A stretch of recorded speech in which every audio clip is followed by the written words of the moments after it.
ॐ भूर्भुवः स्वः तत्सवितुर्वरेण्यं भर्गो देवस्य धीमहि धियो यो नः प्रचोदयात्। ॐ शांति शांति शांति। आज मैं आपके सामने उपनिषद के बारे में बतलाना चाहता हूँ। उपनिषद किसको कहते हैं, इनका क्या महत्व है। उपनिषद जो हैं वेदों से निकले हुए हैं। वेदों का जो अंतिम भाग है जिसमें ब्रह्म विद्या या आत्म विद्या का कथन किया गया है, उस भाग में से निकले हुए जो ग्रंथ हैं उनको हम उपनिषद कहते हैं। गिनती में 108 कहे जाते हैं, लेकिन 11 उपनिषद जो हैं महत्वपूर्ण हैं। उपनिषदों का जो दूसरा नाम है रहस्य विद्या बतलाया गया है। अब ये रहस्य विद्या क्यों कहते हैं? क्योंकि जो चीज़ें हमें आँखों से दिखाई देती हैं, हमारी ज्ञानेंद्रियों से जो प्रकट होती हैं भिन्न भिन्न रूप में, तो वो तो हम देख लेते हैं, लेकिन आत्मा परमात्मा जो आत्म विद्या है इसके बारे में लोगों को ज़्यादा पता नहीं है, क्योंकि वो आँखों से या इंद्रियों से उनका ज्ञान प्राप्त नहीं होता है। इस विद्या की प्राप्ति के लिए हमें बहुत ही अलग ढंग से जाना पड़ता है, इसलिए इसको हम रहस्य विद्या कहते हैं। क्योंकि इसमें सब कुछ अप्रत्यक्ष रूप से है, प्रत्यक्ष रूप में नहीं। आत्मा को हम देख नहीं पाते हैं, आत्मा एक शक्ति है, उसको हम देख नहीं पाते हैं। तो इस प्रकार इसको रहस्य विद्या कहा गया है। देखो, ये वैसे भी रहस्य में इसलिए है कि इसको जानने के लिए किसी एक इंसान ने कभी जो है खोज नहीं कर पाया है। ये अलग अलग व्यक्तियों ने इसके बारे में बहुत से रहस्य प्रकट किए हैं। एक व्यक्ति ऐसा नहीं हो सकता है और उस व्यक्ति का जो मत है वो सर्वमान्य नहीं रहा है। इस रहस्य विद्या को जानने का अधिकार प्राप्त करने के लिए हमें नचिकेता के समान सर्वस्व त्याग करना पड़ेगा। उपनिषदों में उस काल की अध्यात्म एवं दर्शन संबंधी सामग्रियों के भव्य चित्र ही नहीं सजाए गए हैं, परंतु भारतीय जीवन दर्शन के सभी पहलुओं का गंभीर विवेचन भी उनके अंदर किया गया है। मानव जीवन में ही नहीं, इस निखिल विश्व में व्याप्त सत्य की जिज्ञासा एवं उसके अन्वेषण के लिए उपयोगी साधना की ऐसी उत्कट उत्कंठा उसमें व्यक्त है जो विश्व के विस्तृत वांग्मय में अन्यत्र दुर्लभ है। मानवीय प्रतिभा एवं पहुंच का इनसे बढ़कर कोई दूसरा उदाहरण इस रूप में अभी तक नहीं बन सका है। ये जो उपनिषद हैं ये सारे हमारे ऋषि महर्षि और महात्माओं के द्वारा इनका संकलन किया गया है, इनकी रचना की गई है। सचमुच मानव की उत्कृष्ट कल्पना का ऐसा शाश्वत एवं कल्याण रूप विश्व साहित्य में अभी तक दूसरा नहीं दिखाई पड़ता है। यही कारण है कि आर्य धर्म ने मानने वाले भी उन पर तन मन धन से निछावर हैं। सुप्रसिद्ध जर्मन दार्शनिक शोपेनहावर ने उपनिषद के संबंध में अपना विचार व्यक्त करते हुए एक अवसर पर कहा है, यह मुझे जीवन में शांति देती रही है और मृत्यु के समय भी शांति देगी। सारे संसार में ऐसा कोई स्वाध्याय नहीं है जो उपनिषदों के समान उपयोगी और उन्नति की ओर ले जाने वाला हो। वे उत्तम बुद्धि की उपज हैं। आगे या पीछे एक दिन तो ऐसा होना ही है कि यही विश्व की जनता का धर्म होगा। देखिए, पाश्चात्य जो विद्वान रहे हैं उनका जो अध्ययन रहा है वो मन और साइकोलॉजी तक सीमित रहा है। पहली बात, उनके जो है पाश्चात्य लोगों के धर्म में कह लो या उनकी संस्कृति में कह लो, आत्मा का कोई उल्लेख नहीं। ये तो हमारे उपनिषदों से उन्होंने जाना है कि आत्मा भी कोई होता है। उन लोगों को इस चीज का, वो सिर्फ मन की मतलब मनोविज्ञान तक ही उनका सीमित रहा है। मनोविज्ञान और अध्यात्म में बहुत फर्क है, क्योंकि मन से जो हम मन का जो विज्ञान है उसको मनोविज्ञान कहते हैं, और जो आत्मविद्या है ये हमारी आत्मा से संबंधित है। मैंने पहले एक वीडियो में आत्मा और मन का संबंध समझाया है। देखिए, मन वास्तव में होता नहीं है। ये सारा जो खेल है हमारे जीवन का ये आत्मा से ही है। मन है क्या? मन जो है विचारों की श्रृंखला है जो हमारी आत्मा से ही उत्पन्न होती है। इसी श्रृंखला का नाम जो है मन रखा गया है। पाश्चात्य लोगों ने तो बहुत सारे ग्रंथ लिख डाले हैं मन के ऊपर।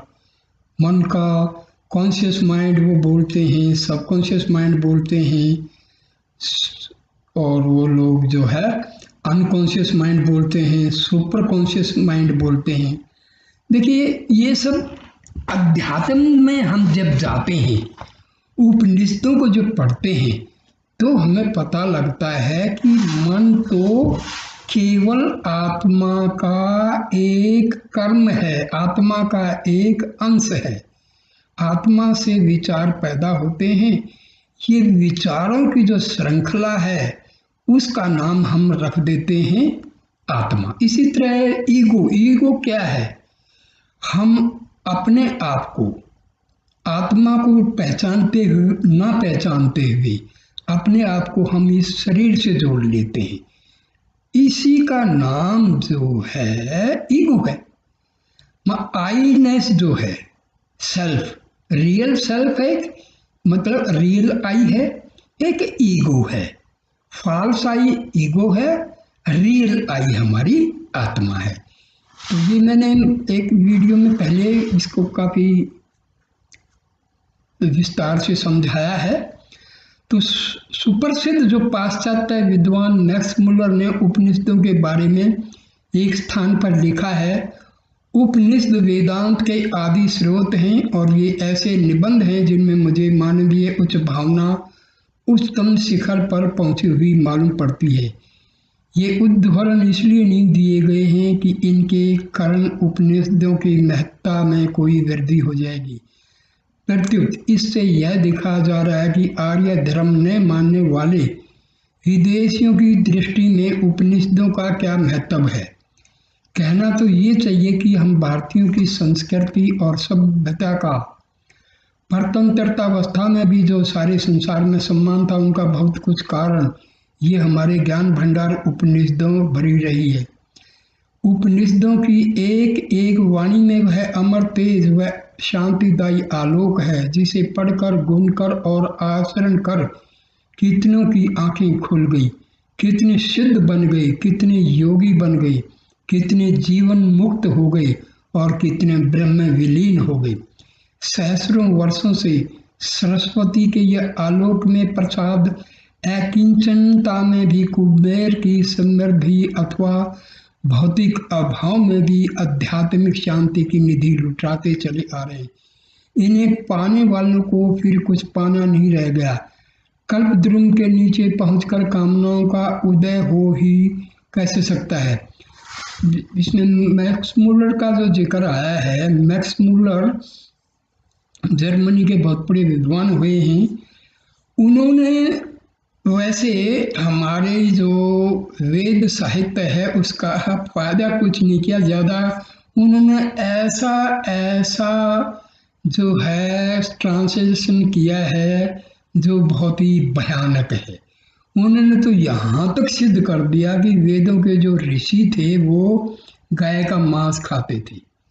तो भाई ऐसा है, हमारे भारतीय जो विद्वान है वो इन लोगों का पता नहीं क्यों जो है जिक्र करते हैं। इन लोगों का उद्देश्य हमारे जो संस्कृति है उसका कोई बढ़ाने की नहीं सोची, उसको गिरा किस प्रकार हमारे जो वैदिक ज्ञान है इसको नीचा दिखाया जाए। खैर ये मैं किसी और वीडियो में बताऊंगा कि किस प्रकार पाश्चात्य लोगों ने हमारा कितना संस्कृत का जो भंडार है ग्रंथों का उसको तुम लोगों ने फूंक डाला था। सारा संस्कृत का जो साहित्य है वो अवेलेबल भी नहीं है। महर्षि दयानंद जब वेदों का भाष्यकार लिख रहे थे तो उनको जर्मनी से मंगाने पड़े थे वेद। कितनी विडंबना है। तो चलिए आगे देखते हैं क्या बोल रहे हैं हम।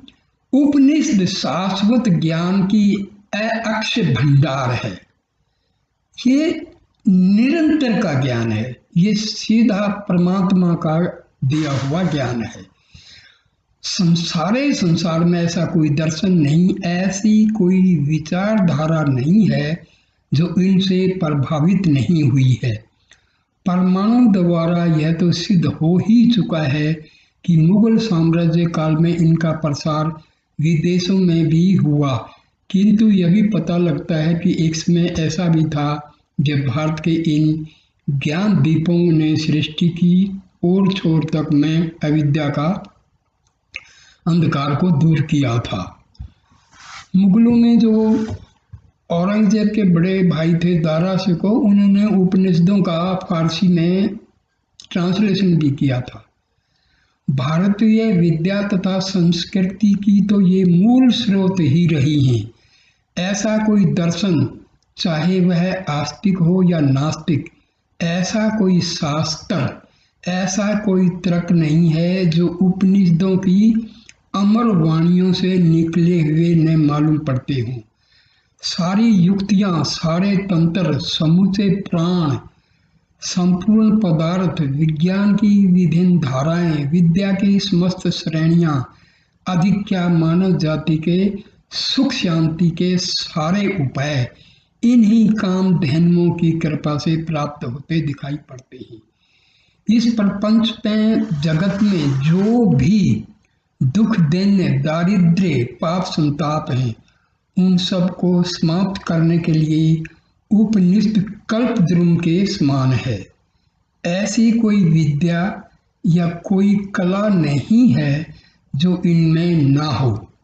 आचार शास्त्र तथा उच्च कोटि की सभ्यता से लेकर परम आध्यात्मिक शांति एवं पारलौकिक निश्रेयस के लिए ये सदा खुली हुई हैं।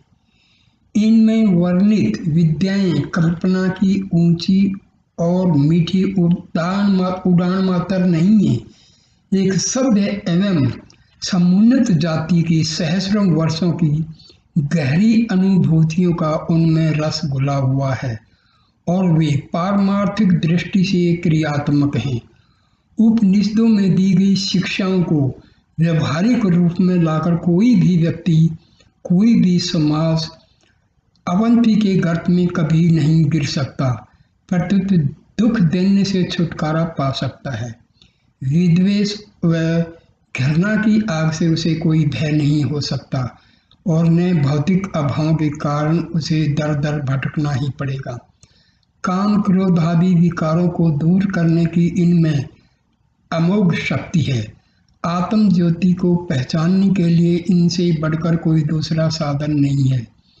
इनमें वह दिव्य तेज है जिससे कोई भी देश, कोई भी जाति, कोई भी समाज सदा उद्भासित रह सकता है और गिरी अवस्था में भी पुण्य उत्थान को प्राप्त कर सकता है। सामान्य पशु से मनुष्य बनाने की शक्ति का तो कुछ कहना ही नहीं है। इनमें मानव पुत्र को अमृत पुत्र बनाने या अमरत्व प्राप्त करने के सारे रहस्य भरे पड़े हैं। इनमें बताए गए संयमों के द्वारा मानव बड़ी सरलता और सुगमता से अमर बन सकता है। देखिए, अमर शब्द जो है ये भी बहुत ही भ्रम फैलाया हुआ है। हमारा शरीर जो है वो पदार्थ से बना हुआ है और पदार्थ जो है वो परिवर्तनशील है। जो चीज परिवर्तनशील होती है वो अमर हो ही नहीं सकती, क्योंकि मैटर जो है ये चेंज होता रहता है। तो हमारा शरीर तो मैटर का बना है, 5 तत्वों से बना है, तो शरीर तो अमर नहीं हो सकता है। अमर जो शब्द है वो आत्मा के साथ जुड़ा हुआ है, क्योंकि आत्मा का कोई जन्म नहीं, आत्मा की कोई मृत्यु नहीं, आत्मा अमर है। तो अमर शब्द जो है ये हमारी आत्मा से संबंध रखता है, ना कि शरीर से। तो लोग उन कहानियां बड़े बड़े कहते हैं कि भाई ये फला फला फला और अमर हो गए। अमर का मतलब क्या होता है?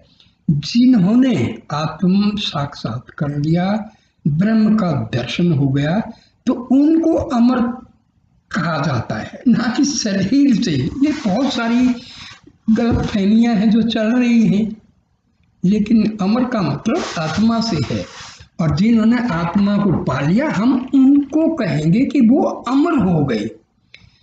देखिए,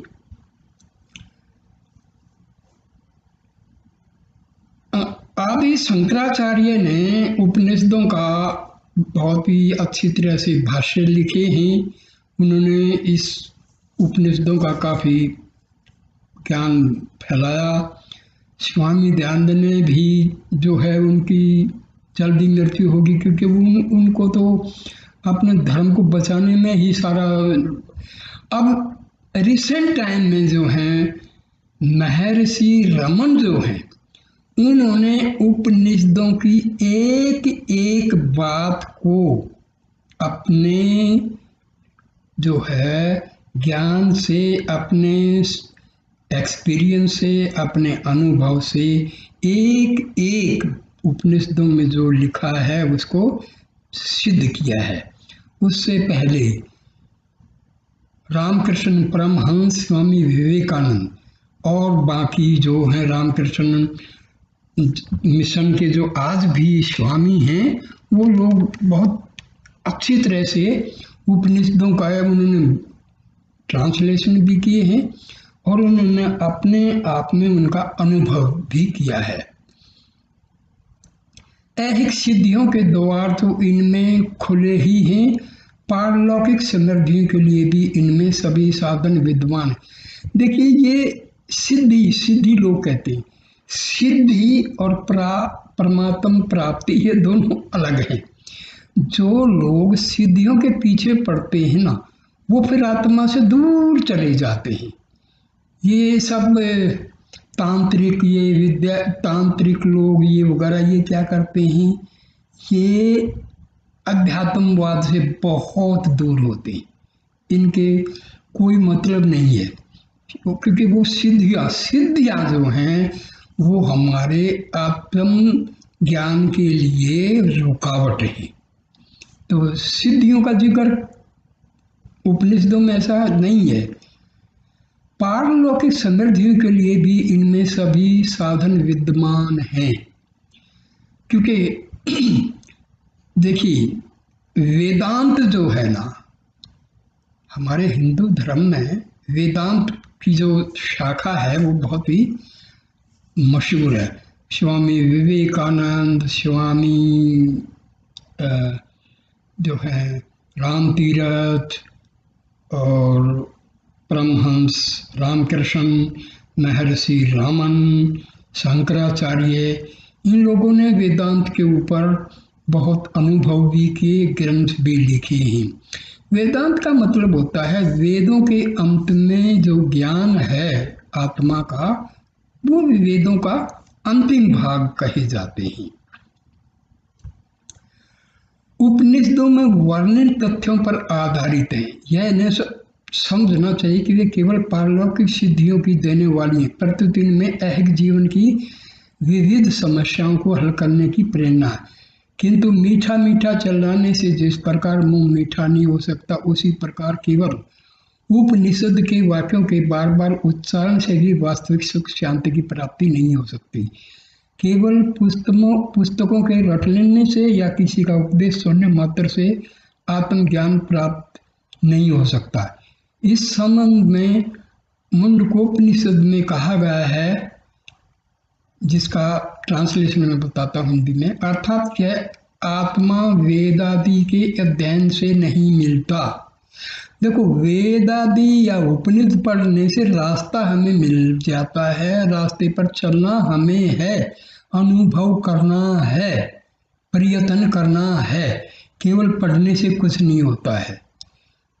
ने बुद्धि की सूक्ष्मता से या बहुत से शास्त्रों के सुनने या अनेक विषयों की जानकारी से ही वह मिलता है। जो पुरुष इस संसार में केवल इसी आत्मा का वर्णन करता है, उसी को इसकी प्राप्ति होती। देखिए, आत्मा का वर्णन क्या होता है? हमें पूरा 24 घंटे में हमारा जो है संपत्ति को बढ़ाने में, संसार में लगा रहता है। खाते हैं, पीते हैं, सो जाते हैं, यही हमारी दिनचर्या है। देखो, आत्मा की जो वर्णन करने का मतलब क्या होता है, हमें मेडिटेशन करना चाहिए, ध्यान में बैठना चाहिए और अंदर डूबना चाहिए, क्योंकि अंदर ही हमारी आत्मा का निवास है। हमारा अध्यात्म के हृदय कहते हैं, हमारे ऋषि मुनियों ने कहा है कि हमारा एक तो जो हृदय जिसमें रक्त शुद्धि वगैरह का काम होता है, दूसरा हृदय है जिसमें अध्यात्म मतलब आत्मा रहती है, स्पिरिचुअल हार्ट उसको बोला जाता है। तो हमें उसमें पहुंचना होता है और हमें कोशिश करके अपने मन को भी उसी में पहुंचा देना होता है। जब हमारा मन हमारी कोशिशों के द्वारा स्पिरिचुअल हार्ट में, जब हृदय में पहुंच जाता है और वो आत्मा में वापिस समाहित हो जाता है, तो हम कहते हैं आत्म ज्ञान हो गया, सेल्फ रियलाइजेशन हो गया, आत्म साक्षात्कार हो गया। भाई, ये करने से होता है, ये बहुत मुश्किल है ही नहीं, आसान इसलिए नहीं है क्योंकि हम टाइम जो है इतना मिलता नहीं है कि हम कर पाए।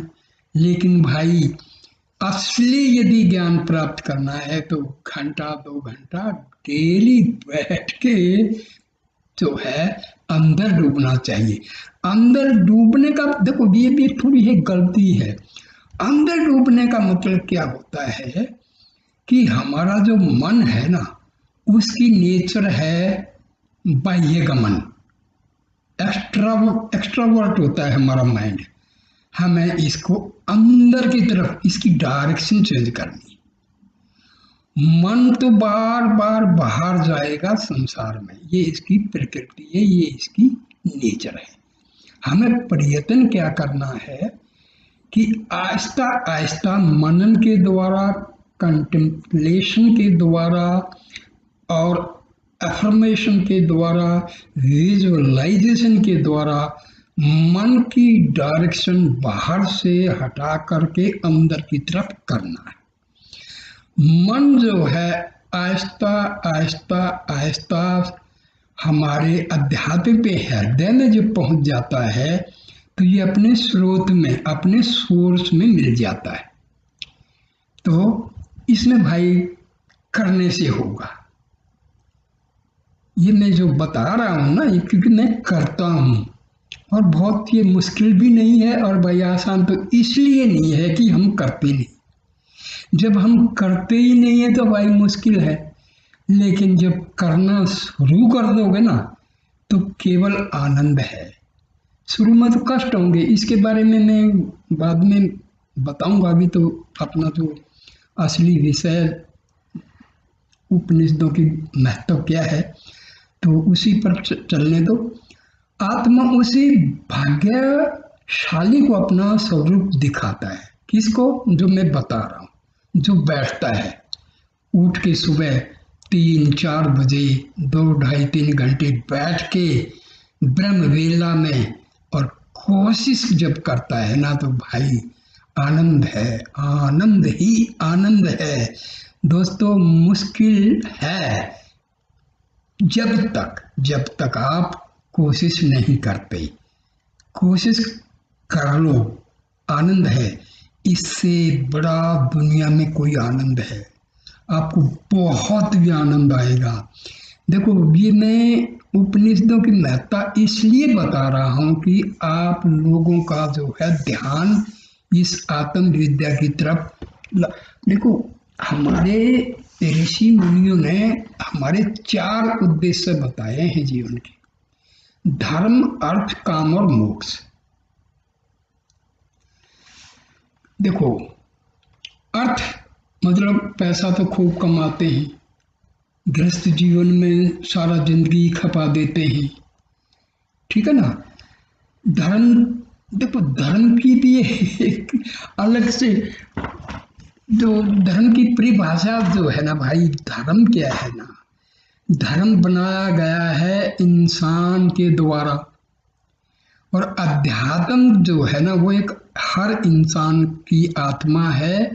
आत्मा को पहचानना ये अध्यात्मवाद है।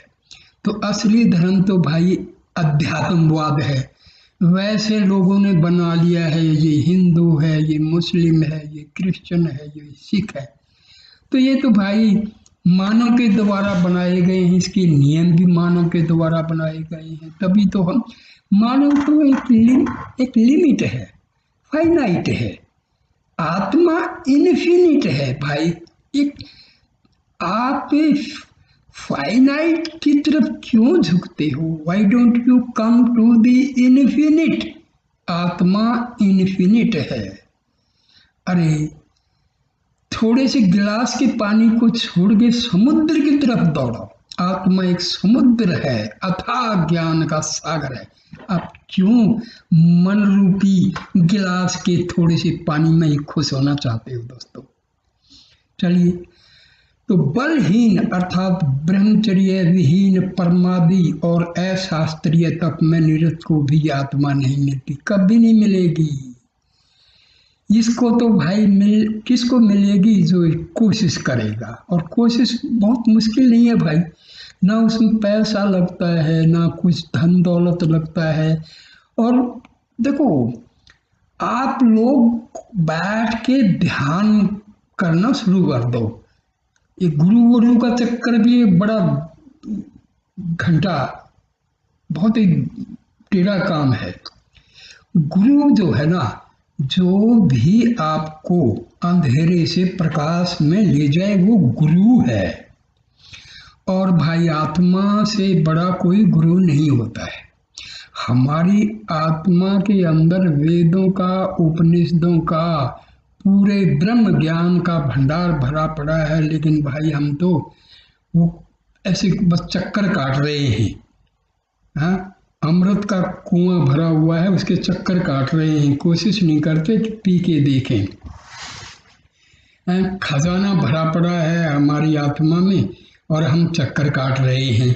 हम सोचते हैं कि इसमें सुख मिलेगा, मकान में सुख मिलेगा, कार में सुख मिलेगा। भाई सुख तो अंदर है, झांक लो, थोड़ा सा झांक लो, नहीं तो भाई पछताना पड़ता है। इसको पाने के लिए मनुष्य को पहले इनके वचनों को सुनो, उसके बाद उन पर पूरा मनन करो। एकांत में शांत मन से उन पर विचार करो। इसके अनंतर चित्त वृत्तियों को समेट कर, अंतर्मुखी बनकर मन में एकाग्र चित्त हो ध्यान धरो। तभी तुम्हें वह महाज्योति, अखंड आनंद और शाश्वत शांति का सरोवर नहाने को मिलेगा। उसे प्राप्त कर लेने पर तुम्हारे हृदय की सब गांठें अपने आप खुल जाएंगी, सारे संशय दूर हो जाएंगी, सभी शुभ अशुभ कर्मों का बंधन टूट जाएगा और तुम जीवन मुक्त बन जाओ। दोस्तों, ये उपनिषदों में लिखा है, मैं सिंपल भाषा में समझा रहा हूं मेरे दोस्तों। मन जो है हमेशा हमें दुनियादारी में भटकाएगा। आप जब ध्यान में बैठोगे तो ये आपको बैठने नहीं देगा, बिल्कुल भी, क्योंकि ये आत्मा के पास आपको पहुंचने ही नहीं देगा। ये जो मैं बार बार आप शब्द का यूज कर रहा हूं ना मेरे भाई, मैंने पहले बताया था, हमारा एक तो जो आई है वो है फॉल्स, जिसको हम ईगो कहते हैं, और एक आई है हमारी आत्मा, जिसको हम सेल्फ कहते हैं। तो मैं बार बार जो आप कह रहा हूं, मैं ये ईगो को रेफरेंस नहीं कह रहा हूं, क्योंकि हमारे डे टू डे लाइफ में जो कर्म हम करते हैं वो सब, आत्मा तो केवल विटनेस है। मन के द्वारा, बुद्धि के द्वारा, ईगो ही हमारा मास्टर है। हमारा जो दैनिक जीवन का जो कंट्रोल है वो ईगो के पास है। ठीक है ना, क्या करना है, ये ठीक है, ये गलत है, ये बुद्धि और मन का जो है डिसीजन मेकिंग है। बाकी कंट्रोल है ईगो का। आत्मा जो है फ्री विल के हिसाब से, आत्मा ने आपको फ्री छोड़ रखा है। It is your wish and will what you want to do. आपको जो करना है वो फ्री विल है आपकी। अब नियम में बंध के चलोगे, उपनिषदों की सुनोगे, वेदों की सुनोगे, उसके अनुसार चलोगे, तो भाई आपका जो आखिरी जो चीज है मोक्ष, ठीक है ना, वो आपका काम बन जाएगा। और मन की, बुद्धि की, ईगो की चलोगे तो भाई पिसते रहो, जन्म लेते रहो, मौत, जन्म, मर्त, डेथ एंड बर्थ का साइकिल में रगड़े खाते रहो। अदरवाइज वेरी सिंपल, आप भाई ऑफिस में काम करते हैं, आपने फैक्ट्रियां लगा रखी, कोई प्रॉब्लम नहीं है। केवल शाम को जब आप ऑफिस से, फैक्ट्री से, अपने वर्क प्लेस से जब आ जाते हैं, खा के पी के 1 घंटा अपने मकान के कोने में अकेले बैठ जाओ और सोचना शुरू कर दो कि मैं कौन हूं, कहां से आया हूं, क्या करने आया हूं, मेरा उद्देश्य क्या है, मैंने अपने उद्देश्य प्राप्ति के लिए क्या क्या किया है, कहाँ भटक रहा हूं। तो ये थोड़ा थोड़ा थोड़ा विचार करो। असली चीज क्या है विचार करने की, कि हमें आत्मा तक पहुंचना है।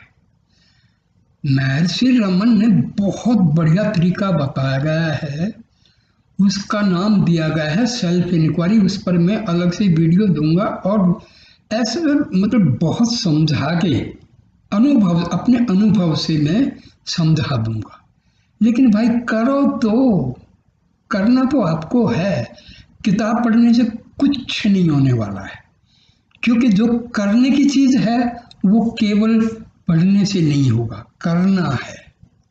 बहुत उपनिषद का जो ज्ञान है ना, वो इतना इतना इतना प्यारा ज्ञान है ना, एक बार इसमें आपका ध्यान हो जाए, इंक्लिनेशन इसकी तरफ हो जाए, तो फिर आपका जीवन सुधर जाएगा।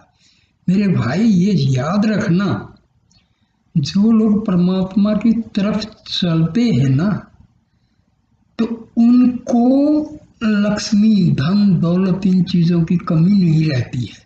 यदि कमी है तो उनमें असंतोष की भावना खत्म हो जाती है। ये ध्यान देने की चीजें हैं। तो चलो, इस प्रकार यदि देखा जाए तो उपनिषदों का एक एक अक्षर एक एक बहुमूल्य रत्न है।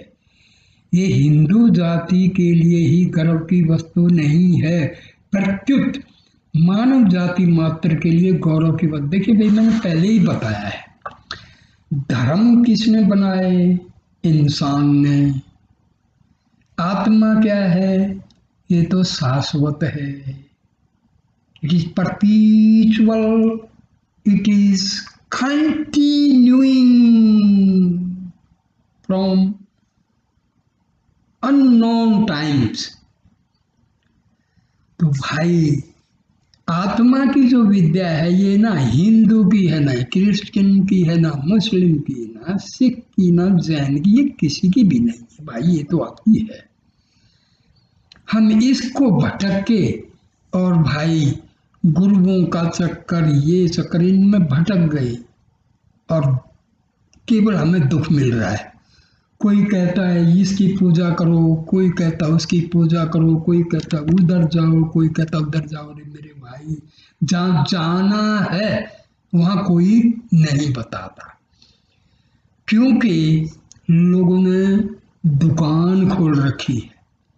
यदि उन्होंने आपको बता दिया भाई परमात्मा तो आपकी आत्मा और परमात्मा सब एक ही है, तो भाई उनकी दुकान तो बंद हो जाएगी। चक्कर ये है, उपनिषद का ज्ञान केवल केवल केवल सच्चा ज्ञान है। वेद का ज्ञान केवल केवल सच्चा है, उसमें दो नहीं है। एब्सोल्यूट, एब्सोल्यूट जो शब्द बना है ना इंग्लिश में, वो एब्सोल्यूट का मतलब होता है जो सच है।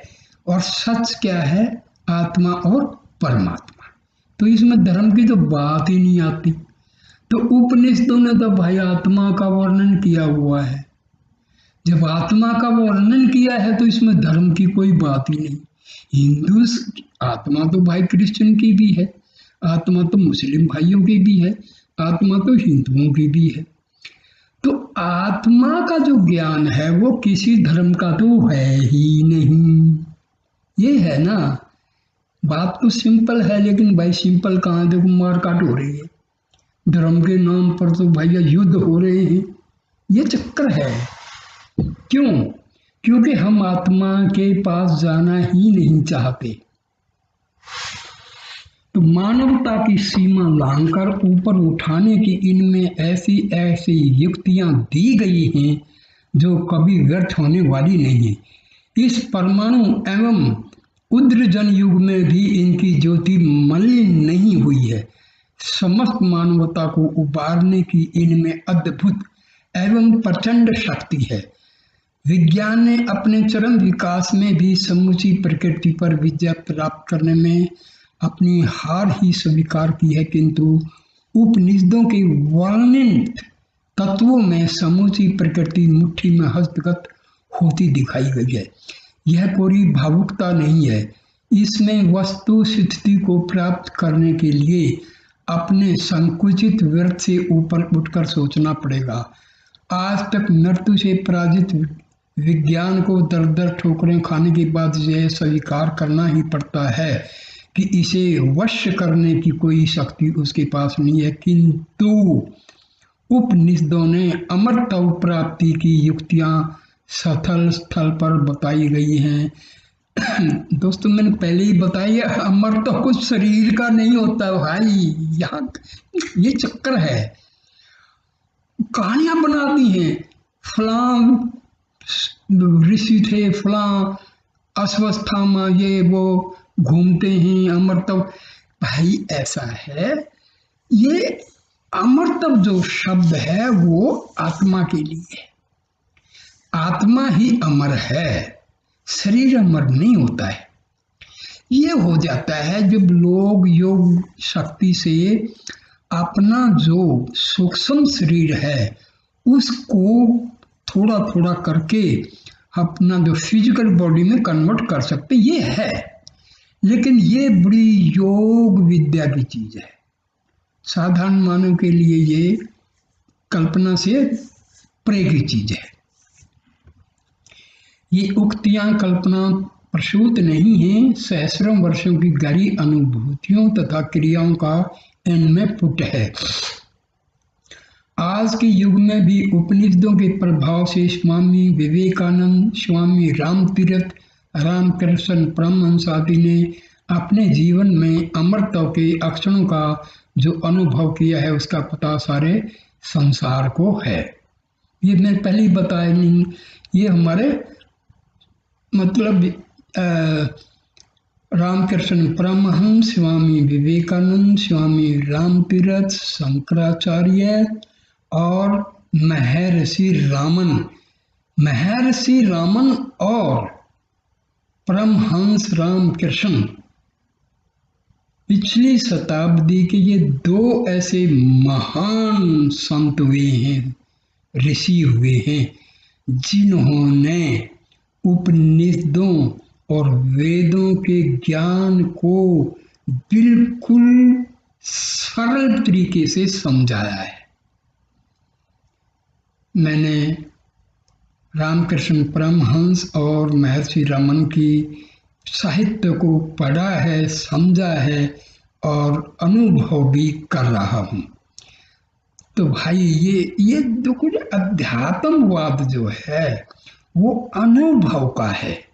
पढ़ने से, केवल पढ़ने से नहीं, पढ़ना जरूरी है, बिना पढ़े तो पता नहीं लगेगा। पढ़ो मगर फॉलो करो उसको। केवल पढ़ने से नहीं होगा, बिना पढ़े भी नहीं होगा। जब पढ़ोगे नहीं, जब पता ही नहीं होगा तो आप करोगे क्या? तो पढ़ो, समझो, रास्ता पता करो और फिर उस रास्ते पर चलो, फिर जीवन का आनंद ही आनंद है। उपनिषदों के रहस्यात्मक विचारों की परंपरा से न केवल हिंदू जाति के जीवन दर्शन ही प्रभावित हैं, प्रत्युत बौद्ध तथा जैन दर्शनों पर भी उनकी अमिट छाप है। देखिए, महात्मा बुद्ध और महावीर जैन, इनके बारे में इनके शिष्यों ने काफी कुछ साहित्य लिख दिया, अपनी मर्जी से भ्रम फैला दिया। नहीं तो भाई यही सेम है। बौद्ध का यदि एक एक असलियत देखोगे तो उन्होंने क्या किया था, वही तो ध्यान तो किया था ना, आत्मा का साक्षात्कार तो किया था। लेकिन बाद में उनके शिष्यों ने काफी कुछ लिख डाला है, चलो वो हमारा विषय नहीं है। सूफियों की रहस्य भावना, मुसलमानों का एकेश्वरवाद, कृष्णों की रहस्यवादिता, शोपेनहावर का दार्शनिक विचार, राजा राम मोहन राय के ब्रह्म समाज की मूल भावना, स्वामी दयानंद, कविंद्र रविंद्र और योगेंद्र अरविंद की विचारधाराएं उपनिषदों से अत्यधिक प्रभावित हैं। शंकराचार्य, रामानुज, वल्लभ, माधव आदि आचार्य ने तो इन्हीं की पृष्ठभूमि पर अपने सिद्धांतों की अवतारण की है। यह सही है कि इन उपनिषदों की विचारधारा में जीवन के संध्याकाल, संन्यास आश्रम के अनुभवों के अमूल्य पवित्र विचार संग्रहित हुए हैं और ये आर्य जीवन के संन्यास आश्रम की स्थिति के प्रतीक हैं। किंतु इससे यह नहीं मान लेना चाहिए कि इनमें लोक जीवन या लोक संग्रह की भावनाओं का जानबूझकर निरादर किया गया है। कहना तो यह चाहिए कि प्रथम के 3 आश्रम का सार तत्व भी इनमें आ गया है। इनके विचार इतने गूढ़, उदात्त और व्यापक हैं कि इनमें सब स्थिति के लोग समान लाभ उठा सकते हैं। यही कारण है कि क्या सब धर्मी, क्या विधर्मी, क्या पौवार्त, क्या पाश्चात्य, सभी विचारकों के लिए ये प्रेरणा और स्मृति के स्रोत हैं। व्यापक मानव धर्म और उनके जीवन दर्शन के क्षेत्र में किसी भौगोलिक रेखा से आबद्ध नहीं हैं और न काल की सीमा रेखा ही इनकी प्रसिद्धि और सनातनता में कोई बट्टा लगा सकी है। ज्ञान और अनुभूतियों का मस्तिष्क और हृदय का इनमें ऐसा मधुर समन्वय है कि कहीं विषमता का कहीं पता। देखो, वेदांत के 3 अंग हैं। सबसे पहले उपनिषद हैं, दूसरे गीता हैं और तीसरे जो हैं वेदांत दर्शन है। वेद व्यास का जो लिखा हुआ है ब्रह्म सूत्र, जिसको हम वेदांत दर्शन कहते हैं। ये 3 अंग हैं, उपनिषद, गीता और ब्रह्म सूत्र। तो यद्यपि विषय की व्यापकता के कारण सभी दर्शन एवं संप्रदाय अपने मतों की पुष्टि के लिए उपनिषदों का आश्रय लेते हैं, किंतु उत्तर मीमांसा वेदांत दर्शन की ही विशेष विवेचना इनमें की गई है। यही कारण है कि आचार्य शंकर ने अपने मत के प्रतिपादन में स्थल स्थल पर इनका उपयोग किया है। ब्रह्म की व्यापकता, आत्मा की नित्यता, लौकिक सुख की अक्षण भंगुरता, मुक्ति की उपलब्धि आदि विषयों का इनमें प्रमुख रूप से प्रतिपादन किया गया है। यद्यपि वे वास्तव में ज्ञान कांड के समर्थक हैं, किंतु उपासना और कर्म कांड का भी इनमें बहिष्कार या निरादर नहीं किया गया है। आज के विज्ञान युग ने उपासना और कर्म कांड को मानव स्वभाव से कुछ दूर कर दिया है, किंतु ज्ञान का अक्षेत्र आज भी पूर्ववत अबाधित है। इसमें काल कर्म से परिवर्तन की कोई गुंजाइश नहीं है। फलस्वरूप उपनिषदों में परमात्मा, आत्मा, सृष्टि, पुनर्जन्म, स्वर्ग, धर्म, आचार आदि का जो विवरण अथवा परिचय दिया गया है वह आज भी ज्यों का त्यों है। बड़े बड़े वैज्ञानिक विद्वानों के तर्कों और नास्तिकों की शंकाओं को वहाँ फटकने की भी स्थिति नहीं मिलती। यही कारण है कि सनातन हिंदू जाति की रीढ़ विधर्मियों के घोर अनाचारों में भी नहीं टूटी।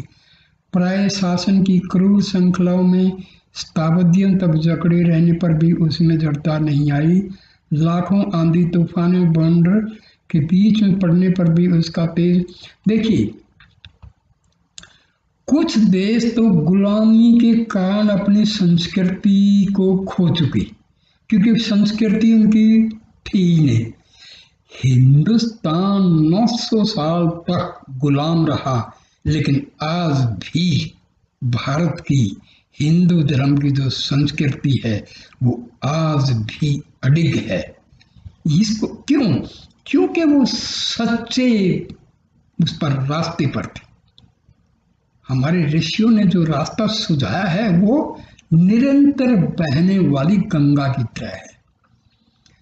व्यापक लोकप्रियता के कारण उपनिषदों की संख्या बढ़ते बढ़ते 200 से भी अधिक बन गई है, किंतु उनमें मुख्य 18 ही हैं, जिनकी गणना स्वामी शंकराचार्य ने अपने भाषा में की है।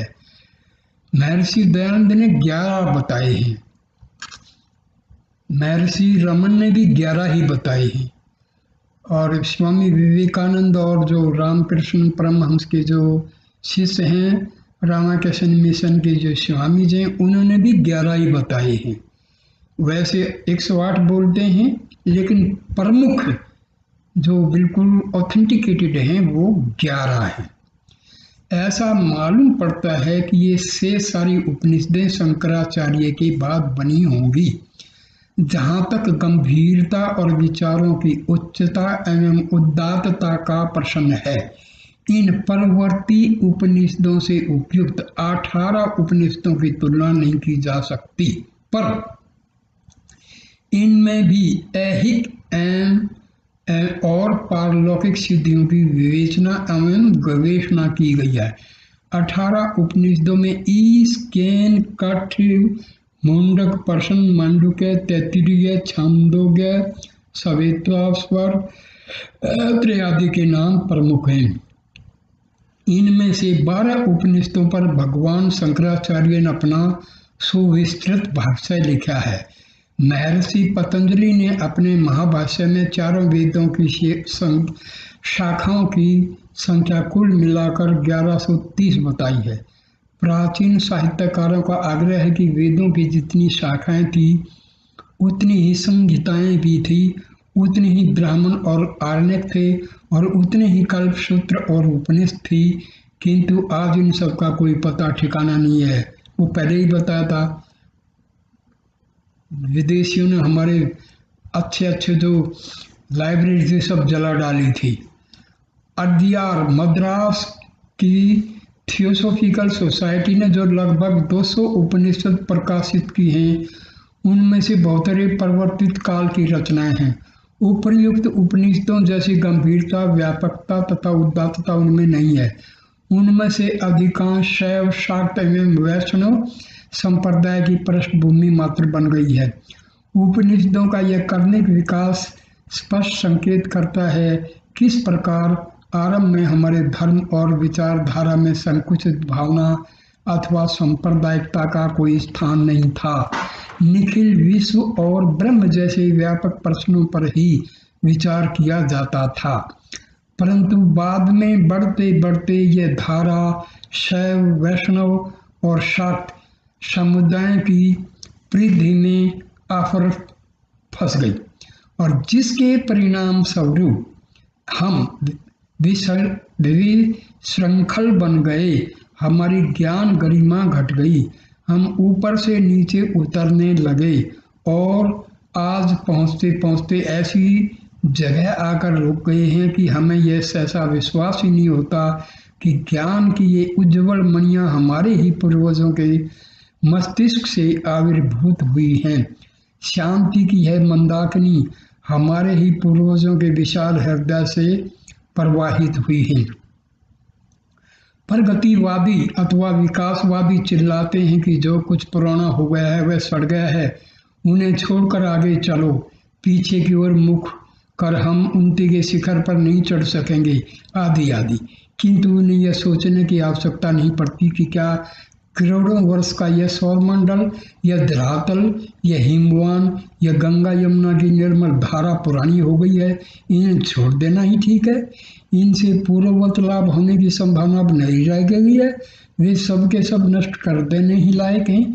ठीक, यदि कोई प्रगतिवादी यह कहने की हिम्मत कर सकता है कि हाँ ये सब उपेक्षणीय हो गए हैं, तो फिर उसके लिए मानव संस्कृति की ये मूल स्रोत उपनिषद भी कूड़ा करकट से ही हो सकती है। परंतु अभी ज्ञान उन्माद का ऐसा कठोर युग शुरू नहीं हुआ है। विज्ञान उद्रजन बन तक पहुंचकर भी बहुत नीचे है।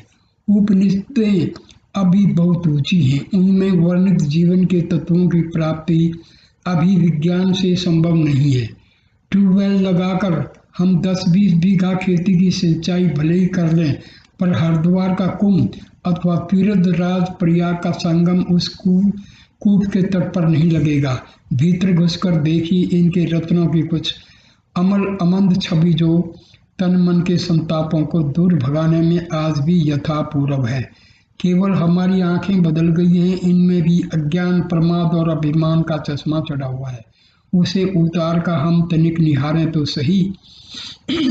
अज्ञान और अविद्या में भ्रमते हुए भी अपने को धीर और पंडित मानने वाले मूर्ख लोग नाना कष्टों एवं योनियों में भी उसी प्रकार भटकते और ठोकर खाते फिरते हैं जैसे एक अंधे के पीछे चलने वाले दूसरे अंधे। सत्य की ही इस संसार में विजय होती है, असत्य की विजय कदापि नहीं होती। सत्य धर्म से ही ब्रह्मलोक की प्राप्ति का वह विस्तृत मार्ग देवयान प्राप्त होता है, जिसके द्वारा अपनी कामनाओं को प्राप्त करने वाले महर्षि गण उस परम धाम में गमन करते हैं जहाँ वह सत्य का परम आश्रय परमात्मा निवास करता है। यह आत्मा सर्वदा सत्य से, तपस्या से, यथार्थ ज्ञान से और ब्रह्मचर्य से पाया जाता है। निष्पाप और यत्न में निरंतर रहने वाले लोग इस निष्कलंक और प्रकाश स्वरूप आत्मा को अपने अंतःकरण में ही देखते हैं। हमारे पूर्व आचार्यों की यह शिक्षा अकेले ही भारतीय संस्कृति के सभी अंगों पर प्रकाश डालने में पर्याप्त है। भारत के पास कुछ रहे या न रहे, यदि उसके निवासी अपने पूर्वजों की इस अमर वाणी का ही केवल अनुसरण करते रहेंगे तो उन्हें कल्पांत तक अकिंचन दुखी और अशांत होने का कोई कारण नहीं होगा। इस प्रकार विश्व के विस्तृत वाङ्मय में साहित्य, वाङ्मय का मतलब होता है साहित्य में उपनिषद की महत्ता बेजोड़ है। वे न केवल अपनी परम प्राचीनता के कारण आदरणीय हैं, तर्तुत उनकी सहज सुखदायिनी सूक्तियाँ अमरत्व का संदेश देने वाली हैं। भारतीय आर्य संस्कृति का समुन्नत एवं शुद्ध रूप तो सदा से इन्हें अमृत वाटिकाओं में निमज्जित होकर निखरा है। ये किसी संप्रदाय विशेष की वस्तु नहीं है। इनकी सामान्य दृष्टि वसुधैव कुटुंबम के महान एवं पुनीत लक्ष्य पर स्थिर है। यही कारण है कि देश विदेश सर्वत्र इनका आदर सम्मान है। पर यह सब होते हुए भी उपनिषद सर्वसाधारण के लाभ में नहीं आती। इनकी गहन गंभीरता की दुहाई देकर जब हमारे कितने संस्कृतज्ञ पंडित जन भी इनके अमर संदेश से आजीवन वंचित रह जाते हैं, तब केवल हिंदी जानने वालों का या दोष। आज तक अनेक उपनिषदों के, देखो भाई, भाषा इंपॉर्टेंट नहीं है। असली चीज क्या है कि किसी भाषा के द्वारा ज्ञान क्या है, असली चीज ये है। तो हमें जो है ना, उपनिषदों में मैंने बताया ना कि उदाहरण दे करके, कहानी दे करके बड़ा अच्छे तरीके से समझाया गया है। तो अब इसके आगे जो मैं महत्व जो बताया हूँ, इसके आगे में उपनिषदों की कहानियों के द्वारा किस प्रकार जो है ज्ञान का संचार किया गया है हमारे ऋषियों द्वारा, तो ये मैं कहानियों की एक श्रृंखला शुरू करूंगा। क्योंकि कहानियों में अलंकारिक भाषा का यूज किया गया है। जैसे कठोपनिषद में नचिकेता कोई वास्तव में नहीं रहा है। नचिकेता एक विद्यार्थी है, एक साधक है, एक जिज्ञासु है। उसने यमराज से जो है आत्मा का ज्ञान प्राप्त किया। तो श्वेत केतु है वगैरह वगैरह बहुत ऐसी। तो कहानियों से हमें उनका जो है ज्ञान सही मिल जाएगा। तो दोस्तों, ये आप लोग जो हैं, मेरी जो चैनल है उसमें आप अपने क्वेश्चन लिख करके मेरे से पूछ सकते हैं, ठीक है। क्योंकि जो अध्यात्म ज्ञान है ना, वो अनुभव के द्वारा प्राप्त किया जाता है, किताबें पढ़ के नहीं। किताबें तो टीवी में आप दुनिया भर के बैठे हैं पंडित लोग, प्रचारक हैं, वो पढ़ देते हैं बहुत सारे। देखो, अनुभव के द्वारा जो ज्ञान अर्जित किया जाता है वही उपयोगी होता है। किताब से पढ़ लिया और सुना दिया तो वो उसका असर भी नहीं होता है, ठीक है। तो आप लोग जो है मेरे से पूछ सकते हैं, आपको जो डाउट आए वो पूछ सकते हैं, ठीक है। नमस्ते दोस्तों।